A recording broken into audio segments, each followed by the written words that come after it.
and they basically are the voice of the employees. So they create all the employee engagement stuff, the nights out and the dinners and the events and all that. They kind of drive that. So the employee engagement doesn't fall to leadership, it falls to an internal group, which is kind of neat. Oh, that's cool. Most Yeah. importantly, they got chocolate with peanut butter in it for Valentine's. Ooh, I'm very still nice. trying to sell these shitty Sour Patch things. If anybody likes these, I'll Yeah. turn them off. Yeah, we had in my by design company, I knew it was important, and I also knew it wasn't my personality to like create a whole bunch of entertaining, engaging stuff.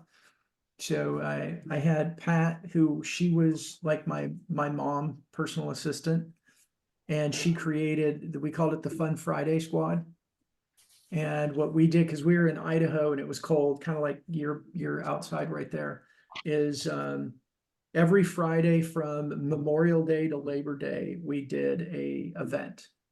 And they planned it. So some days, like, they brought in people and washed everybody's car and lunch. We had massage days. We brought in sommeliers and did wine tasting day. We did craft beer tasting day, and like, but they took responsibility for it, which was great. I never had to think about it. Yeah, perfect. I was actually just making a joke about Chris's good post this morning. I didn't mean, of course, to get all into it. Cool. Listen, roll with it, Butch. Roll with it. I appreciate it. Thanks for you actually read the post, so that's just verification that at least Even one person commented saw on it. Even commented on it. Oh, nice. I got to go back and check that. All right. So I've got 3 things I wanted to go through today. And the first one was, I wanted to hear from you guys, and I don't know if anyone else is waiting. We got a low crowd today, which is fine. What's working? What's happening? What do you like? What are you struggling with? Like, let's take a little bit of time to utilize, not use each other, I guess, but utilize each other to say, hey, this is where I'm excited about, this is where I'm a little struggling with, and see what we can do to help each other. And then the second thing I want to do is I want to re-emphasize the strategy around what I'm going to call personal post and clarify what I mean by that and why they're so valuable. I know I talk about this a lot, and I want to re-emphasize it again, because now more than ever, I'm seeing the engagement spike and the value of bringing our human into LinkedIn. And you guys know my soapbox. Business has never been fully business. Business is always personal. That's why we take customers to dinner. We go to ball games. We go golfing. We want to get there. And then the last thing is I want to show a tactic that you guys may not have seen that I like using, and I've been using it more and more, and I'm finding a lot of value in it to be more direct with creating sales opportunities. It's a little bit more on the salesy tactical side than on the social side, but I think it's extremely valuable, and I wanted to share that with you. So those are my 3 things for the day. You guys have any questions? I'll take them. And if not, I want to get into the what's happening. Yeah, can I just throw out a quick question with regards to posting? I think I heard you mention this recently, and I feel like I saw somebody else say something. Do you feel like currently the way that the algorithm works and whatnot, that if you're active prior to and post during a period of activity versus, like, I was scheduling stuff that was just hitting, and I was trying to go back in and respond to stuff, but I would find that by and large those posts didn't really do all that much. And then, but over the weekend when I was somewhat active, I'd do a post a little later in the day or whatever, and I'd stay active. Like those would climb. So I'm wondering if there's something to that. Yep. I've experienced that as well. And in a couple of the groups of people that I talk to, like with Candace Edelin and some of the other LinkedIn experts, we've talked about that and have recognized it well. I think somebody has even said, like, oh yeah, the algorithm favors it. I don't know if that's totally true, but qualitatively, there's been a lot of us that have experienced that. And I've experienced the same thing, like I just getting busy the night before. I will, a lot of times I'll put my post in draft and leave it in draft. And then the next Okay. morning I'll finish it and then post it. But sometimes I'm like, I'm gonna be super busy. I'll just schedule it. And then I'm looking at my engagement going, WTF happened? That should have been a really good post. And it wasn't. Right. Yeah. Yeah. No, I guess that's good to hear, because I feel like scheduling works well for me and my, my schedule and stuff, but they don't tend to do as well. But I think maybe keeping it in draft form and then actually, coming in, start commenting, launch it while I still have a little bit of time to, do the commentary and stuff seems to maybe be the win on that end. I did, and I tested something. I'm not sure if anybody else has. I scheduled it for 9, and I got here at like 8:15 or whatever, and I wanted to go in and edit it or amend it, and I couldn't. Once you schedule it, it's locked. Yes. So I copied the content, I canceled it, and I just redid the post. So I didn't lose what I had there. But yeah, I kind of thought I could go edit it before it launched, but you can't. Yeah. So I'm sorry, Chris. I'm sorry. I had to deal with somebody that was calling me on the other line. Are you saying when you use the scheduling feature in LinkedIn, the algorithm demotes them? Because I've been using it quite a bit lately. I don't know that it demotes it. I think it came down to more like I would schedule it for 8 o'clock. So I wasn't on, I have an hour commute, right? So I leave at 7, I get in around 8:15 or whatever. I would schedule it for 8 o'clock. It would I would have no activity prior to, and then I'd kind of jump in after it might have been launched for 15 or 20 minutes and start to, engage and comment. But by then it might be a little bit late. So I don't know that it's the scheduling act itself, or it's just maybe coming out of nowhere, right? You're dropping this thing, you're not on, you're not active. So it's just kind of like dropping a bomb into the middle of nothingness. So I think, I don't know that it's the scheduling, but I think it's more just I'm active, and then I post, and then I continue to be active, or at least kind of push on the engagement end of it. Well, yeah, it's interesting because I have used LinkedIn, especially for my newsletter. I use that scheduling feature, but I use Funnel Amplified still, Brandon, and that's effectively a scheduling function, right? So it is in the when you use Funnel Amplified, technically you're scheduling, but because your username and password is embedded in Funnel Amplified, the API is that you're posting it right now. okay. But what Chris is talking about is the pre-activity. I'm on LinkedIn, I'm engaging, I'm commenting. Oh, I see. I post, and I keep commenting, engaging on other people. What I believe is happening is, as the algorithm is seeing you active, and then you post and you're still active, it gives preferential treatment to your post because you're online, and it knows you're going to be engaging. So if somebody comments, you're going to comment right away, and that leads to what LinkedIn's goal is creating that engagement and those keeping people in LinkedIn is their goal. Got it. Now, again, we don't know that for sure with the algorithm, but that is what the thought is, the rationale behind that phenomenon. Chris, you said something else. I want to share with you what I do. The night before, when I go to write a post and I put it into LinkedIn, I actually don't save it as a draft. I just leave that tab open. Right.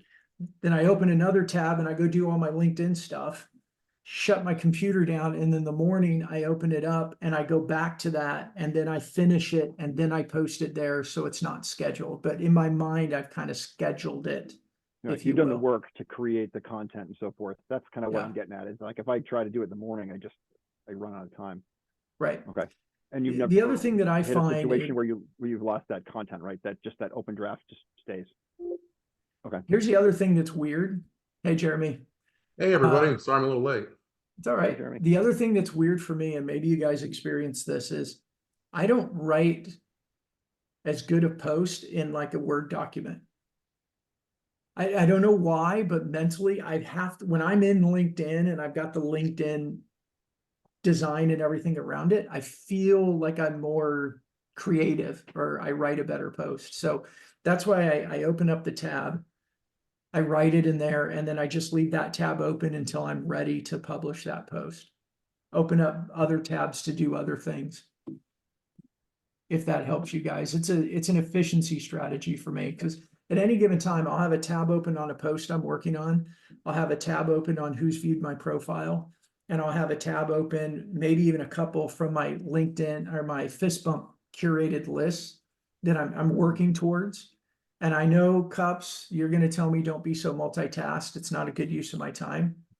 But some days I have to do that. Cool. Any other, Jeremy, I know you're late. We're talking about what's happening. What are you experiencing that is working good or some frustration so we can help each other?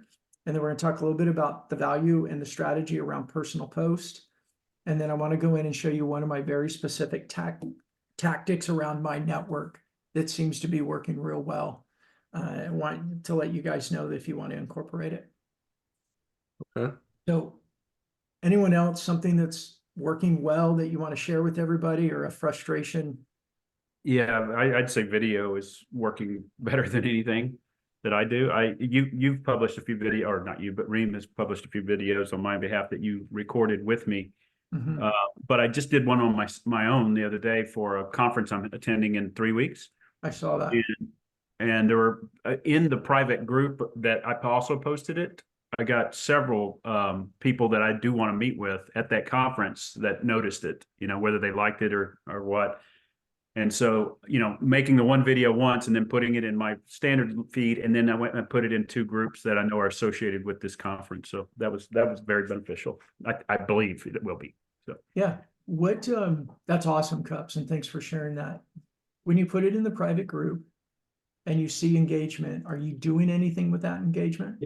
yeah, well, one of the ironically, one of them I've been wanting to meet for a while. She's with Cigna, and she was Workforce Planner of the Year at 2 conferences ago. So I won't say she's got a big head, but she thinks a lot of herself. And so now that she's commented, I've dropped her a note and said, hey, I'll see you in Nashville, and maybe we can grab a cup of coffee. So she hasn't responded yet. That was this morning, but I'm sure she will at this point now. Yeah, good stuff. Yeah. I would, for everybody too, I love that strategy. Number one, video. You guys know I swear by it right now. And I say right now because right now it's really hot. Interview style video, whether it's, in that case, Cups and I on screen together, or, in our studio, we could take a single stream. So even though I'm there, we take the feed from Cups. So it looks and feels like he's being interviewed, but I'm not there. Either one of those work really well. Publishing into private groups works extremely well. This is, Cups, what we did for Ludia Consulting last fall, where we 4.5x their pipeline goals. We had those videos. We used paid campaigns around prospective attendee loss, or an estimated attendee audience. And we went into the private groups. We went into all these Microsoft groups and we republished their videos. And we went in and looked at, because in those groups, a lot of times people like, but they don't comment. But what we did is we followed it up and we used the like. So if you go click on the number, it pops up everybody that liked it. We were sending connection requests. Hey, thanks for liking my video. I realize we're not connected. I'm wondering, maybe you're going to Community Summit, or maybe you're part of, any of the other Microsoft groups.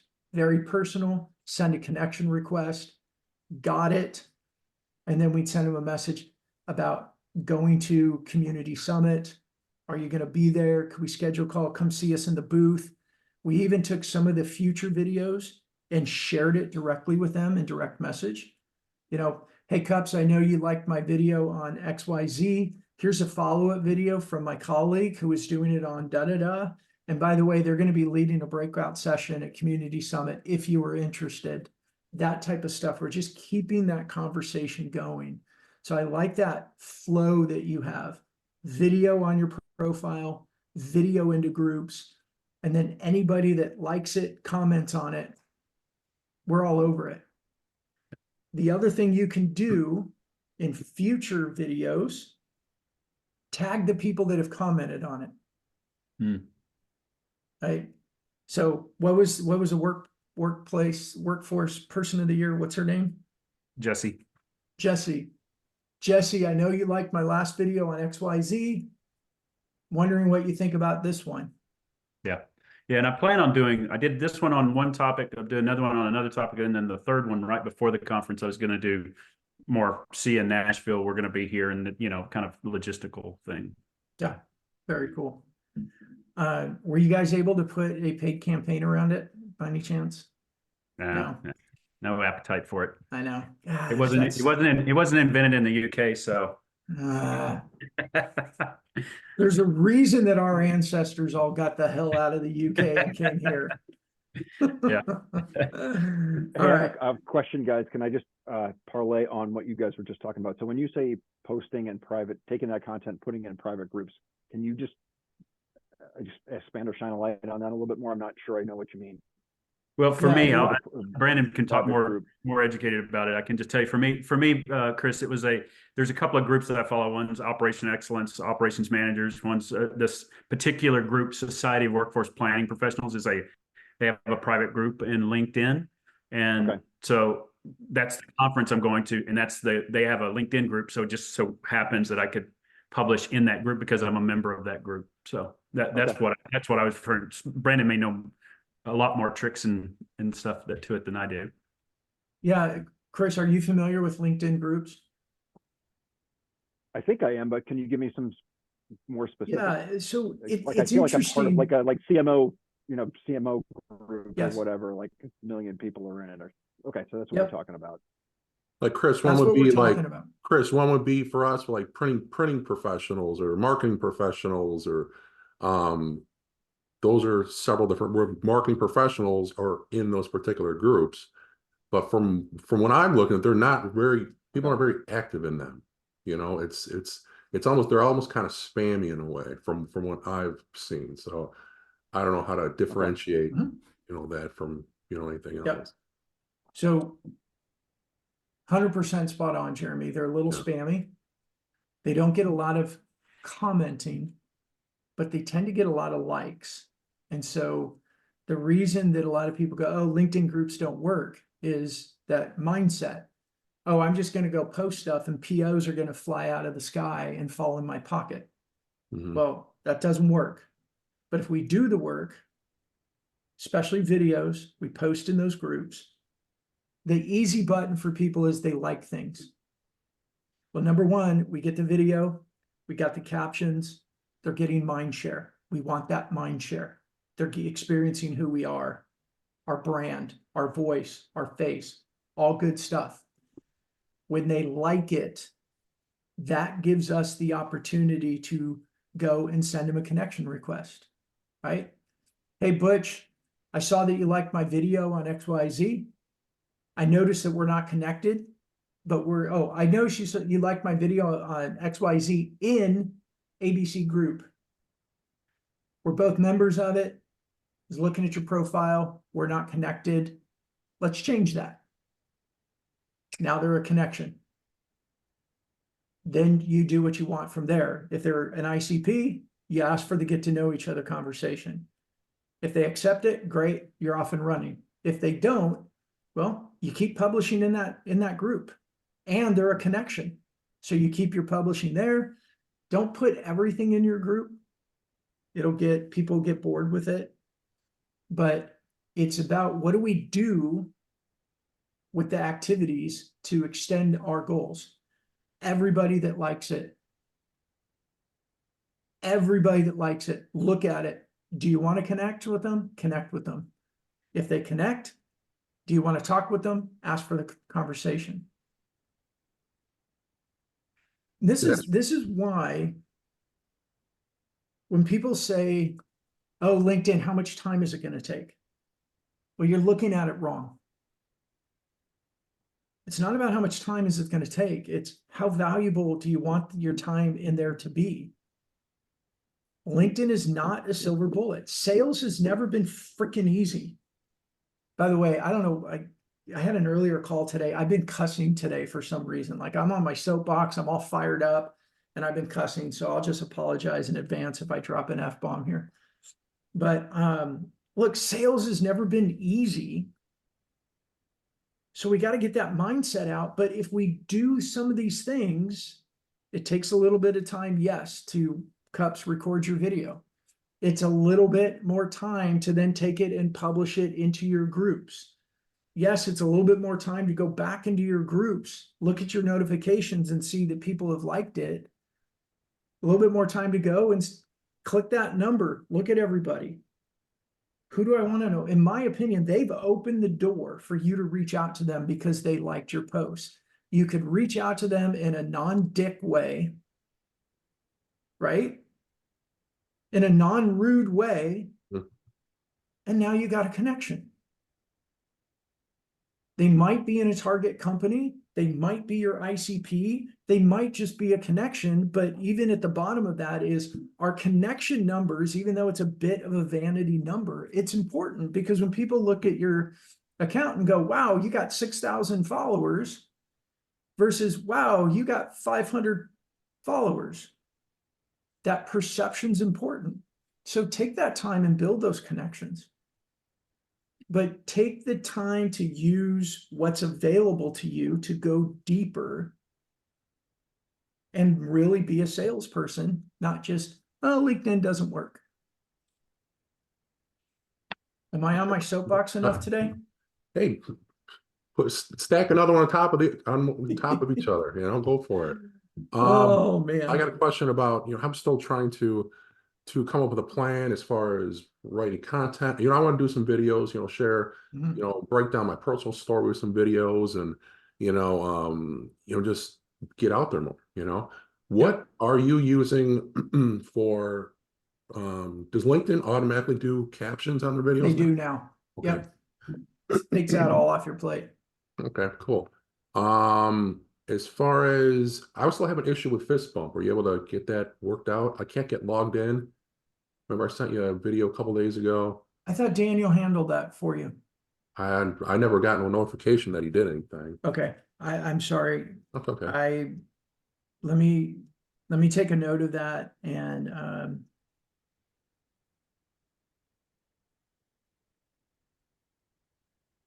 we'll handle that offline. Okay. But other than that, you know, I'm just trying to, it's a fine line between what, you know, I'm trying to figure out what, you know, what to talk about. You know, I could talk about myself, I could talk about, you know, tips and whatnot. But it's just like, where is there like a general, I don't know, I think I'm stuck in my own head, you know, it's Got like, it. you know, Jeremy, let's do this. Next week, I do have planned to talk about a content strategy and a framework for creating your content strategy. So we do that next week. okay, And then let's talk offline. It sounds maybe you and I need to do like an hour and a half private and really kind of kickstart some of these things because I see you're stuck in your head. yeah. And that's right, you know, I'm stuck on my head and, you know, just trying to, I know I have a lot to talk about, you know, a lot, you know, personal and professional. It's just organizing it and the best way to go about doing it. And, Yeah.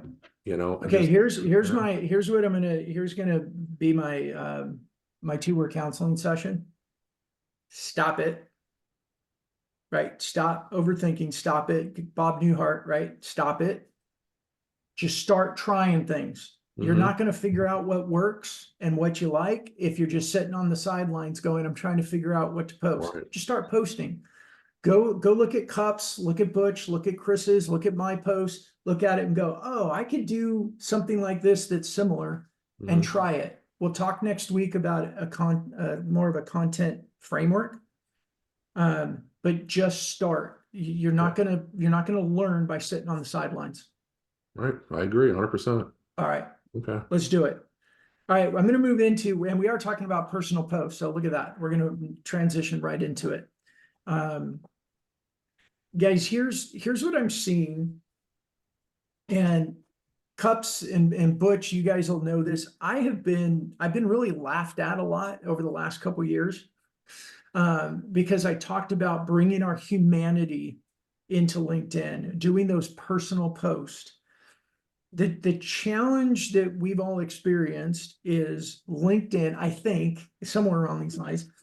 When LinkedIn first started, we were told it was a professional networking platform.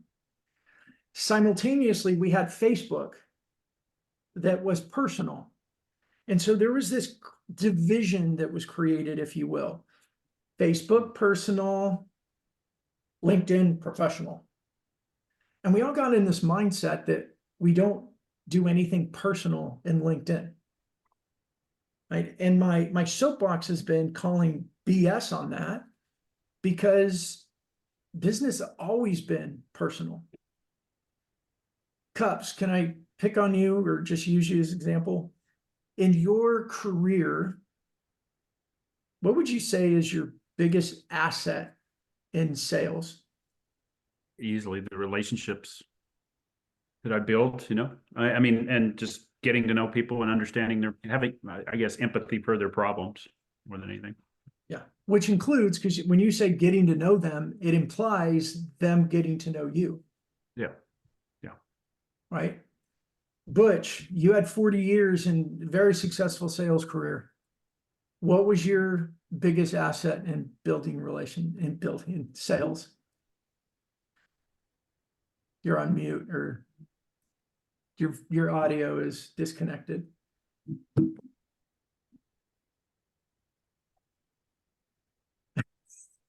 I couldn't hear him, Technology. but I read those words. I read those lips. Jeremy, same question to you. Yeah, I mean, it's relationships. I can do it all day long, personally, professionally. It's just getting it out there, to the masses, Yeah. I'm an outgoing, personable guy, and I like to laugh and joke around too. It's getting that out there, Jeremy, Yeah. I think what Brandon said is important. I made that mental connection years ago. I was trying to write the perfect post, write the perfect thing, Yeah.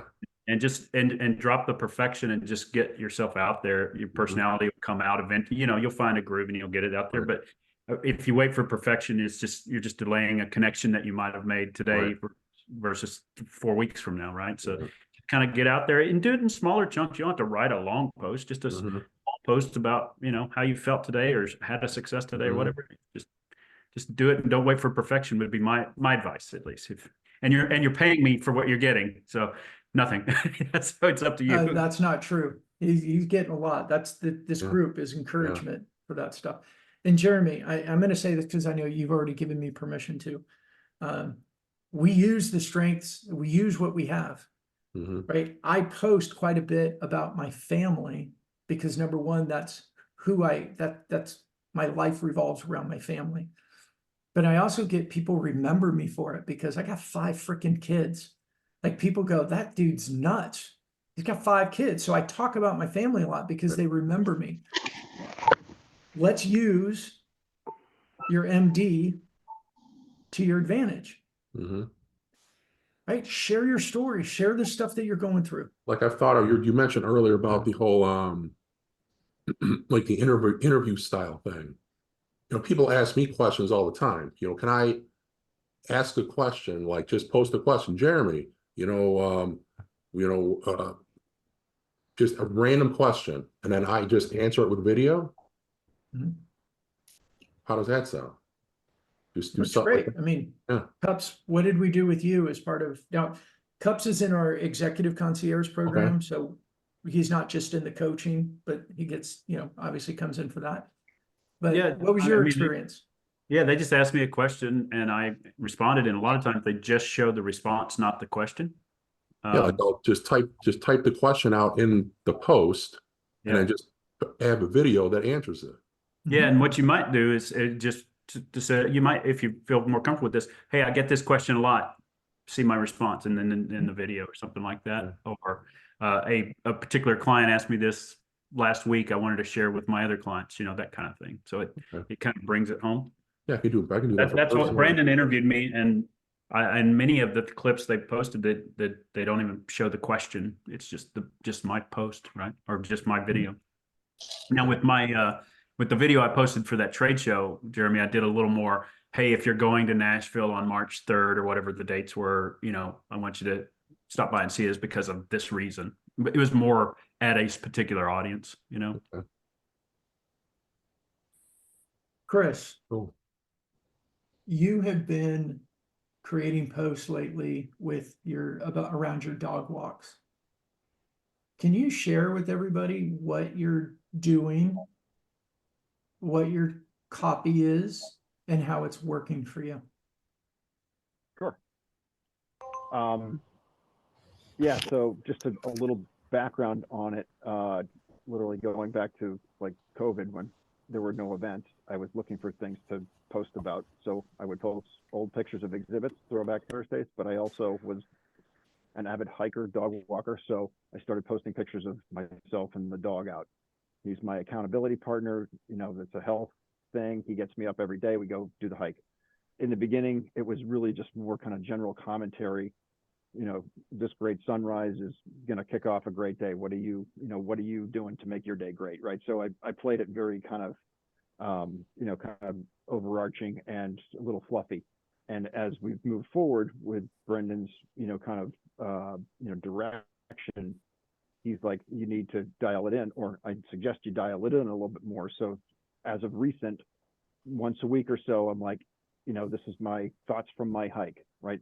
So picture of myself or my dog or the beautiful scenery, and like specific examples. One that did really well was control what you can control. It was piss and rain. It was a shitty day.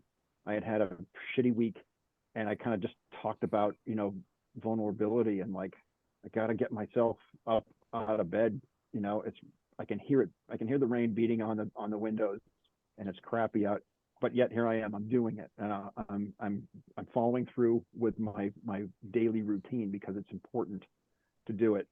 So I just took the picture of him and I out in the rain, and I kind of moved it to a conversation about controlling what you can control, and that led into a little bit of vulnerability because I said I've had a shitty week, and that one did really well because I kind of put myself out there and people kind of really connected with it, which was great. I did another one where we were, there's a picture of him and I in the, climbing through the woods in the snow, and I talked about gaining traction. So I kind of drew the illustration of like, if you're hiking on ice or snow, you need traction. Do you need, micro spikes or really good boots with a good sole? If we're talking about LinkedIn, how do you gain traction there? So it's really, just kind of taking things that I'm experiencing and trying to, craft it into something that makes sense. And how's so that working post. for you? What are you experiencing with that? I think it's good, and I'm not, I'm trying to back off that a little bit so that I'm not just the guy who's posting about his dog kind of thing, which was I think what people were identifying with me before, but it's a good thing, right? Like you're the guy who does it from your Jeep with 5 kids. I'm the guy who hikes with his dog, and hopefully my thoughts that accompany me there kind of take it from being just fluffy to something that's where the content is worth reading. I think overall, like I made a commitment to myself. I'm going to post every day. So coming out of New Year's, so here we are, we're a month and a half into it. So now I've had 45 days of everyday posting.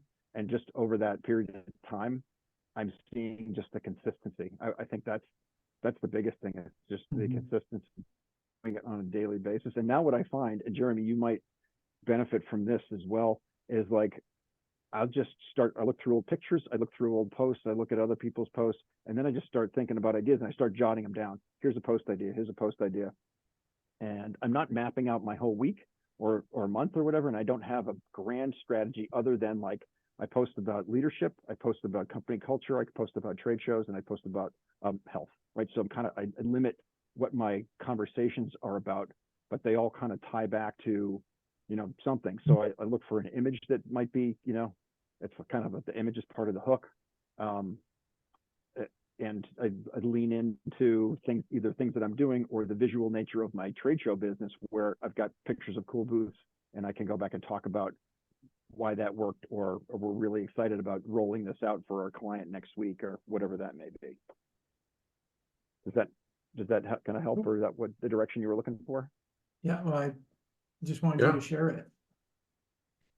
Yeah, look, I think, not I think, here's what I believe, guys, is we can't separate ourselves from our human heart, our human emotion. And we know that people make decisions from emotion, right? We know that. It's called cognitive bias, right? I choose the company I want to work with, and then I go with my logo side, right? I lead with pathos, which is emotion and feeling. I use my logos, remember old Aristotle stuff, to confirm the decision or to support the decision, which means I make the decision I want, and then I go grab the data I want to support the decision I made to make me feel good about making an emotional decision. Fair? Well, we all do it. Our buyers do that. This is why when we go and meet them, we take them out for nice dinners. We want them to like us. We want them to feel good with us. This is why we take them out to ball games or whatever it may be. This is why we ask them, you know, you guys are all in sales. You get on a Zoom. Isn't the first thing you do kind of look around the background and see if you can find something to ask them about it? Right? We look for ways to relate with them. Why do we do that? To build relationships. Build rapport. Yeah, yeah. In a networking event or at a conference. Cups, you got your event coming up pretty soon. We walk around and yeah, we stare at the lanyard, right? Because we're looking for their names and their companies. We try to find the people we want. And then when we see it, I'm like, oh my gosh, that's my ideal customer profile. And we walk right up to them and we grab our brochure and we stick it in their face and go, do you got 20 minutes for a demo? Right? We don't actually do that, right? Don't do that. We don't do that because it's stupid. It's stupid because it breaks social norms. And we got to remember that even though it's a screen, they're human beings on the other side, and they act and respond like human beings respond. So if we stick the brochure in their face as the first motion, they're going to go. But if we use this tool to let them start to get to know us, now here's the difference. If I'm in that aisle, I'm walking around, I see the lanyard, I see a name, and I go, oh, hey, Jeremy, you're with Sharp Mill. Tell me about you. Like, oh, you know, I've been wanting to meet you, or cool hat, right? Man, look at you, Jeremy. You got the hat, you got the vest, you're all decked out in your brand. Good for you. My name's Brandon. Nice to meet you. Right? We look for ways to endear ourselves. We look for ways to connect with them. We look for ways to compliment them. We look for ways to get them to like us. And the reason that we do that is it gives us an upper hand in that conversation. Not an upper hand, I guess. It gives us an upper hand against our competition, but it helps create that know, like, and trust, especially the trust. And it breaks down the barrier for when we do ask them for an opportunity conversation. We ask them for a sales conversation. We go, man, Jeremy, you're in the printing industry. You using much LinkedIn? Oh, no, I don't really, I haven't really done it yet. And I'm kind of traditional. I'm like, oh, interesting. But it gives me the opportunity, because I've already connected with them, to at least flesh out that conversation and see if there's an opportunity. Or even ask for, you know, Jeremy, you're in the printing industry, and I know not many people are in LinkedIn. What we do, we have a concierge program for executives that believe they should be more active on LinkedIn, but they either don't have time or they're just not sure what to do. Would you be interested in talking a little bit about that? Much more higher probability that Jeremy's going to say, sure, after I've chit-chatted with him a little bit, You know, hey, Jeremy, where did you come in from? Oh, were you able to fly direct? Oh, your weather's been shitty lately. Were you able to get out? Like, we look for ways to connect with them. In a LinkedIn world, we have to take the first step. You got to bullshit a little bit, you know. It's just like any relationship. You go, like, you meet someone out and about, you know, hey, how you doing? I'm Jeremy. Oh, I'm doing, and you BS a little bit, you know, and I mean, it's just I building prefer to rapport. call it the chit chat, but yeah, Yeah. right? We chit chat. Yeah. We have to lead the chit chat though. And that's where bringing in this personal post. And it doesn't mean, hey, here's the picture of my meal. I went to, El Torito Grill last night with my family. It's not Facebook, but it's the picture out with your dog. It's in the Jeep. Now, why do I do Jeep thoughts? Well, number one, it's a theme, so it becomes more memorable. It's a way for me to talk and share what I'm thinking about. It's a way for me to use video. But I also know I leverage the Jeep community to talk about building community because I like to talk about LinkedIn as a 24/7, 365 super conference. Why do I do pictures with my family? Look, I get this. My wife even tells me, and I know it's being recorded, but she's like, you just kind of whore out my picture on LinkedIn, don't you? Like, yeah, I do. Because when there's a picture of me, I get this engagement. When there's a picture of me and you, I get this engagement. Why? It's not just that my wife's pretty, it's that they're seeing more of my humanity. They're not looking at me through the lens of being a sales guy. They're looking at me through the lens of being another human being. And that's where people start to connect. Brandon, didn't we, can you hear me? Mm-hmm. Oh, I fixed something. I don't know how I did it. I don't know if you remember, but earlier in the year, we were looking at your top posts from last year, and we're like the top 15 pictures of you, or, well, maybe one of you and 14 of you and one of your good-looking family members. Mm-hmm. Yeah. And it is because it humanizes us. And I'm telling you guys, the psychology of all of us, the neuroscience behind it, our humanity wants to connect with other humanity. Even the most skeptical, negative, grumpy old men of us, at our core, the way I believe we were created, we want to connect with other humanity. And that plays out in LinkedIn. And we see it with these types of pictures and these types of videos. And then we're tell the story. Just that's where we got to get into the storytelling mode. How does this picture relate to that? I posted a picture the other day. Here's our strategy, guys. I think, Chris, you were saying you just go through pictures. I've got a drive with all of our family pictures in there. And I just start opening folders and looking through. And I look for pictures and go, oh, that's kind of cool. And I download it. And that's kind of cool. I'll put it onto my hard drive.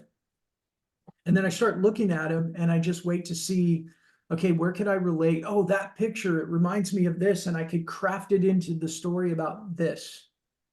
And next week, when we start building out your content strategy, now you've got all these pictures and you've got topics, and you can start connecting the dots and go, this picture can go with this, and this picture can go with that. Okay. I want to move us into the last thing about a tactic I've been testing for the last couple of months with my network that I really like, and I haven't fleshed it out perfectly, so you guys are getting it a little bit raw, but I can at least show you what I'm doing with it. So if you have any other quick questions on personal post, I'm glad to answer them, but I'd like to have the last 10 minutes or so to talk about this, my network thing. Go for it. Nada? Okay. So, and we put this one in the category of sales isn't easy. We got to do the work. Sorry, Lee's going to be our guest next week. And this is what's interesting, okay? Real quick, an aside. So Lee is best-selling author. I think he's got like 7 books, big sales guy, SKO speaker, keynote speaker, all of the whole shebang. we're talking in our pre-show call, and Lee had an epiphany. He was so excited to tell me, he's like, oh, you know what I started doing with LinkedIn? He's like, I posted the other day, I'm a professional bodybuilder, and every year on my birthday, I bench press 315 pounds. I think that's the number. And I'm going to do it until the day I'm put in a box. And he's like, I didn't just put it up there and post it. Oh, look at me. He's like, then I used the picture or the video to talk about goal setting. I'm like, okay. He was so excited. This was like a new epiphany for him. He's like, it got so much engagement. Now he uses LinkedIn to be direct. He uses it really, really weird. I don't get what his strategy is, because he's got, like, he posts things, then he reposts them. Like this post is like all over his feed because he keeps reposting it into different pages, like his personal account, his business account, and then a group. He just like reposts all over. And what he doesn't realize is he's killing his algorithm by doing that. But that's a whole nother point. Guys, my network, you got all this stuff that comes in, right? People follow you, want to connect with you and all that stuff. We've talked about who's viewed your profile and how you use it. I started using more of this with the celebrations down here, especially job changes. And the other ones are not bad, but we click see all. And what I start to do now is I go through here and oh, look at this one, perfect. I go through here and I start to see who's my ICP, especially those that have just changed jobs. So this one's perfect. Bethany is enterprise sales at Fuel Cycle. What most people do, and you see they get all this play, most people either hit a like or they'll go to comment, and they actually give you all these things, and somebody will look at, congratulations, Bethany, congratulations, Bethany, congratulations, and like, who cares? What I do is I'm going to go over here and I'm going to stand out. I'm going to go take a look at this. So I won't do it because it'll take too long, maybe. But I'm looking at this and go, okay, I did my graduate work. I did my master's degree at Texas State University. So I got this that I can connect with. I can look and see any big mutual connections. I honestly don't love that path with mutual connections. I go to that as a last minute because it seems like everybody uses that. I got one the other day. Oh, and you and I are connected to so-and-so. And I'm like, who cares? But this gives me an opportunity. And actually, she and I were there at the same time. Interesting. I can reference like the Green Parrot, which is the bar we went to right in downtown San Marcos, Texas, that I'm sure she knows about. And I'm pretty sure she'll respond to that, right? So I'm going to come down here. I'm going to look what she was doing before. So she was a coach. And now she's 2 months with Fuel Cycle. Click on this. 500 to 200 employees. Man, this is my ICP. This is a great target company for me. I can go take a look at this. I'm going to take a look at what kind of jobs they have open. Account director, community manager. Looks like there's some sales roles, community manager. They're growing. They look to be growing. I could, and I, click and go look at them in Navigator. That's not what I wanted. Right? I could go look at them in Navigator and even get more detailed. I can see what their growth has been. I see that they've got 7.5 million in funding. Like this has got a lot of potential. What I will do is I'm actually, oops, did I get out of it? I am going to, sorry, I'm just doing too much. I'm going to send her a audio, probably not a video. That gets a little freaky.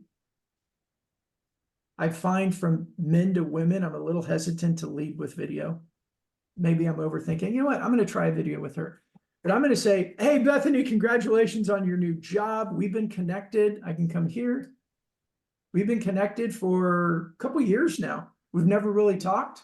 I saw your new role with Fuel Cycle. I also noticed that we both went to Texas State University. I was there from 94 to 96, same as you. Just wanted to say congratulations. I'm curious, like, what are your first initiatives that you're going to be taking on as the new enterprise sales leader, whatever her role was? Something along those lines. I believe I've seen more people respond when I'm personal. I reference something specific and I go above and beyond the congratulations, Bethany. She's in a good spot right now. She's got a new job. She's excited. I want to help that dopamine a bit. I want to acknowledge it. I want to affirm her. I want to talk about her.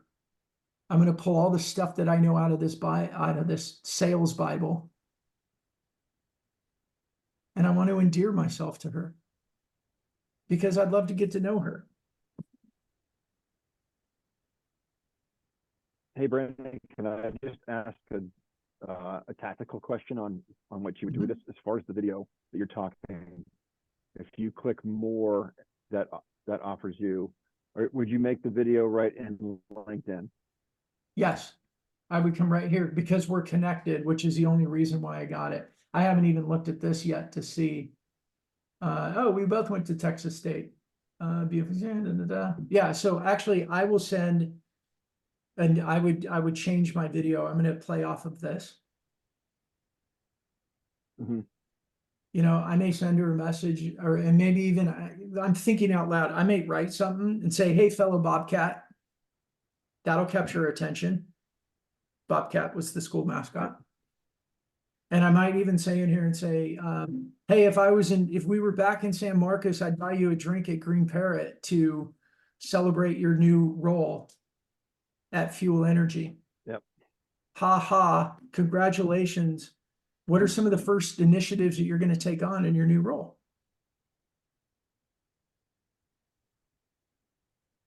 So you're But I using, really want you guys. oh, So, you're using go ahead. LinkedIn directly to create the video, or are you using an outside program to create the video? Yeah, so what I do, let me stop sharing this. I'm going to show you guys what I have. Because I've been trying to use a program called BombBomb. Yeah, BombBomb's not bad, but look, It's let me opening show in you an what I do. external link, which is not good. Exactly. That's why I do it this way. So I got this little tripod. Mm-hmm. I don't know, Butch, what were these, 20 bucks on Amazon? I've got a remote control. Okay. 20 What I bucks, do- that much. What's that? They're probably less than $15, probably. Yeah. So what I do is when I go to record a video, I do this Mm-hmm. and I record the video. And then I go like this and I go through the LinkedIn app because you can load a video. Like, it's just easier for me. You can load videos here too. But for me, just because I'm going to record on my phone with my AirPods, I've got the remote, which means I could step back a little bit. I'm not doing a selfie video. And then record this way to get the best square. Then I go this way in order to log into LinkedIn. I go to the message. You hit the paperclip and you load your video. Easy peasy. So you're recording it, editing, doing everything on your phone, Mhm. and then you're just uploading it as a message. Yeah, I don't edit though. Okay. I don't edit. if I screw up, I delete it and I record again. I was going to call you one take Brandon, maybe. You know- I apologize. I've got to get in my truck and go to a meeting, lunch meeting. So good to see everybody. Good to see you, Cubs. Bruce, could you share the link to that iPhone holder thing if you've got it? I mean, I can do a search on Amazon. Amazon's then got a million secondly- of them. The one thing, yeah, probably right. The other thing, Brandon, that we didn't get to is some of the things that's not working. And one thing maybe in a future we could talk about, I've got a lot of executives at healthcare companies that just aren't active on LinkedIn. If you've got strategies or thoughts around that, do you look down their chain of command or up above? I don't know. If you've got tips for that, I'd be curious, because there's just a lot of them that aren't active. So 15-second response. Go down the chain, actually go to the company and see who is active. And as long as they're not like, like an intern or something like that, then go start engaging with them and networking into the company.